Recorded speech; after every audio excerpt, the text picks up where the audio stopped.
आज मैं एक स्टोरी सुनाने जा रही हूँ और ये स्टोरी मुझे मेरी नानी ने सुनाई थी जब मैं और मेरा भाई बहुत छोटे थे। शायद आई वॉज़ हार्डली 6 ईयर्स और 7 ईयर्स ओल्ड और वो तो मुझसे भी छोटा था 2 साल। तो लेकिन हम दोनों बहन भाइयों ने स्टोरी सुन कर के पता नहीं हमारे ऊपर, हमारे माइंड पर किस तरीके से स्टोरी ने इम्पैक्ट डाला था कि हमने उसी दिन डिसाइड किया था कि अगर ऐसा होता है, क्योंकि बच्चे थे, समझ में नहीं आता था, जो लगता था जो मम्मी बता रही है, नानी बता रही है, वही सारी चीज़ें सच हैं और वैसा ही होता है, दुनिया शायद वैसे ही चलती है। तो हमने भी उसी तरीके से स्टार्ट कर दिया अपनी ज़िंदगी को देखना। और ये स्टार्ट तब हुआ, मेरी नानी ने ये स्टोरी मुझे तब सुनाई जब शायद किसी की शिकायत या किसी के बारे में मैं और मेरा भाई जाकर के नानी को बता रहे थे कि पता है नानी वो ऐसे ऐसे बोल रहा था, ऐसे ऐसे हुआ। तब नानी ने मुझे बोला कि अभी रुको, मत बोलो क्या हुआ क्या नहीं हुआ, मैं एक स्टोरी सुनाती हूँ, वो स्टोरी सुनो, उसके बाद बताना और सोचना कि तुम लोगों को वो बात बोलनी है या नहीं बोलनी है।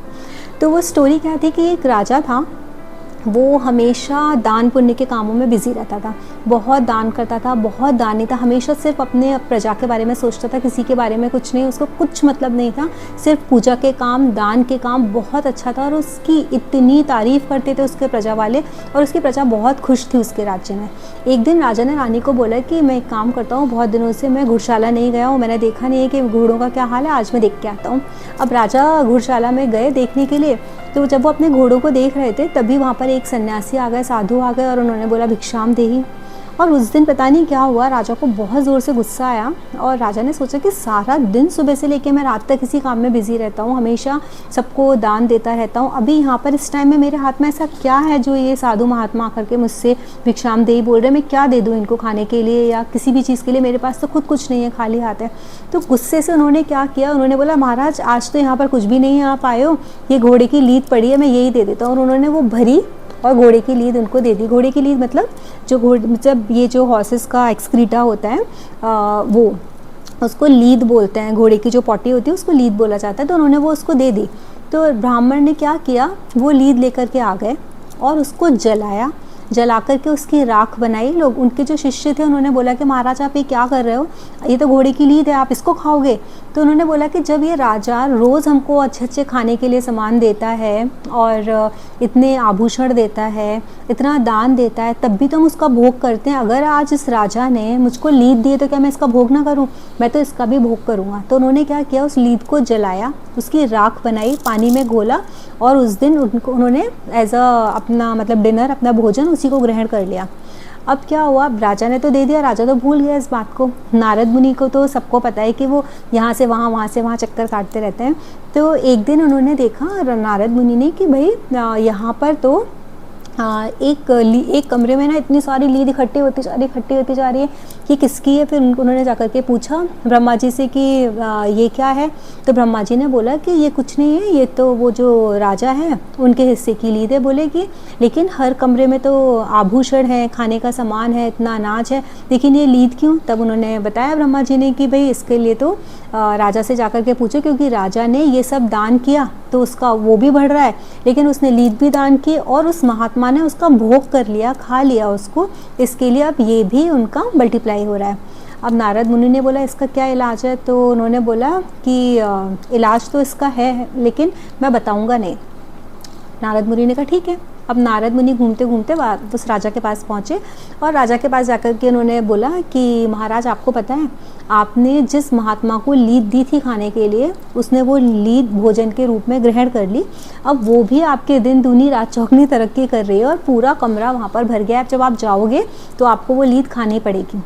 अब तो राजा बड़े परेशान हो गए। उन्होंने नारद मुनि को बोला कि कुछ भी करो मुनिवर, आप इसका सॉल्यूशन तो ढूंढ के लेकर के आओ, इसका क्या इलाज है।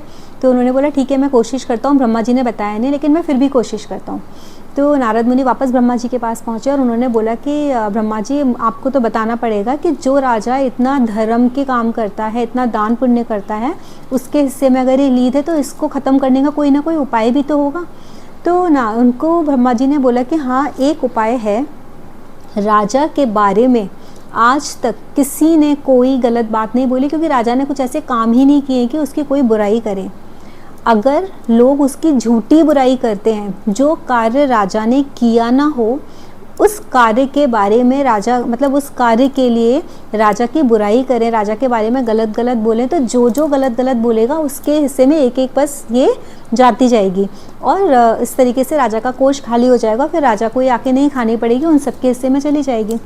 अब क्या हुआ, नारद मुनि नीचे पहुँचे और उन्होंने राजा को बोला कि ऐसा ऐसा बोला है। तो अब राजा बड़े परेशान के। राजा ने सोचा कि अब मैं ऐसा क्या काम करूं, मेरी प्रजा तो मेरी बुराई करेगी नहीं क्योंकि वो तो मुझसे बहुत खुश रहती है, और मैं ऐसा क्या कर दूं जिससे मैं बुराई करूं।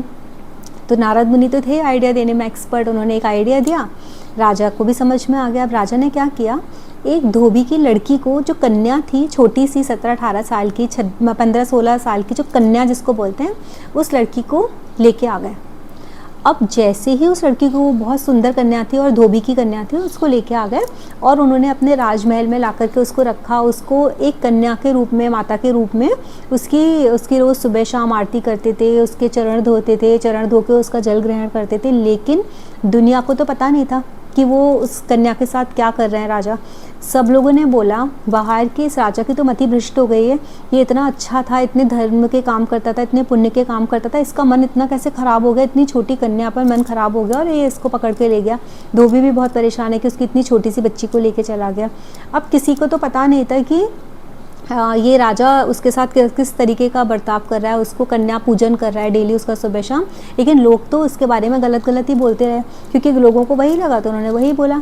अब थोड़े दिनों के बाद नारद मुनि वापस आए तो उन्होंने बोला कि नारद मुनि आप बताओ अब कितनी लीद रह गई है, वो कितनी बची है या ख़त्म हो गई। तो उन्होंने बोला कि सारी ख़त्म हो गई है, सिर्फ एक बस लीद बची हुई है।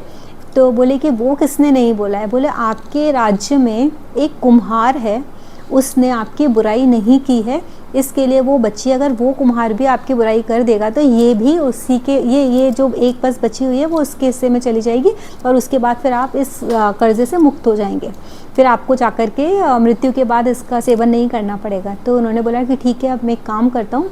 उन्होंने भेष बदला राजा ने और उस कुम्हार के यहाँ गए और जाकर के बोले तुमको पता है राजा ने क्या कुकर्म किया है, राजा ने कितना गलत काम किया है कि एक छोटी सी बेचारी धोबी की कन्या को लेके चले गए जो इतना अच्छा काम करते थे, उन्होंने कैसे कितना गलत काम कर दिया बताओ।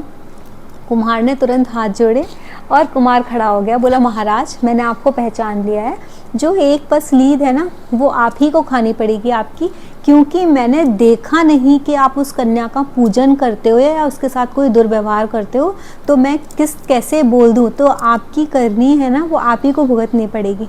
तो ये जिस दिन स्टोरी सुनाई नानी ने तो उस दिन मुझे समझ में आया और मेरे भाई को भी समझ में आया कि जब तक हमने अपने आँखों से किसी को कुछ करते हुए देखा नहीं तो हम कभी भी किसी के बारे में बोल नहीं सकते, क्योंकि अगर हम बोलेंगे ना तो हम उस पाप के भागीदार बनेंगे। जो पाप हमने किया नहीं, जो गलती हमने की नहीं, अगर उस गलती की सज़ा भुगतनी है तो उस बात को बोलो। फिर उन्होंने हमसे बोला अब बताओ बोलना है तुम दोनों को, जो भी बात बोलने आए थे। तो हम लोगों ने बोला नहीं बोलना।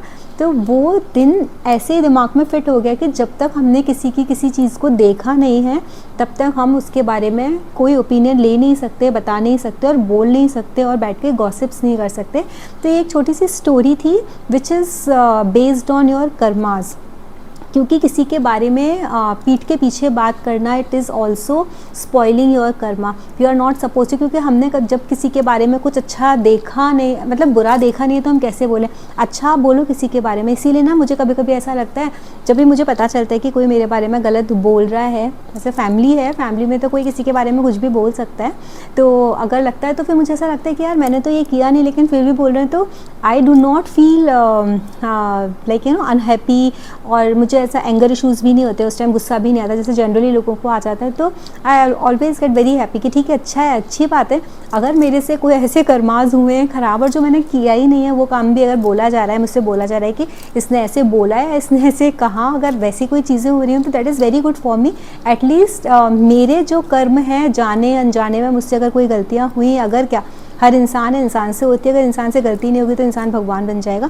तो मुझे ऐसा लगता है कि अच्छा है चलो कर्म कट गया। और मैं सबको हमेशा यही बोलती हूँ कि हम किसी से जाकर झगड़ा नहीं कर सकते इस बात से कि तुम हमारे बारे में ऐसा मत बोलो। अगर कोई किसी के बारे में कुछ बोल रहा है ना तो वो सामने वाले की ओपिनियन है, आपको कोई राइट नहीं है जाकर के बोलने का कि आप अपने ओपिनियन मेरे बारे में चेंज करो। आपको अपने आप को सही रखना है, अपना परसेप्शन ठीक रखना है कि वो सामने वाले का नज़रिया है, अगर उसको वैसा दिख रहा है and you have to respect. तो ये एक छोटी सी स्टोरी थी अगर आप लोगों को पसंद आई हो तो लाइक कीजिएगा, शेयर कीजिए, सब्सक्राइब कीजिए। Thank you.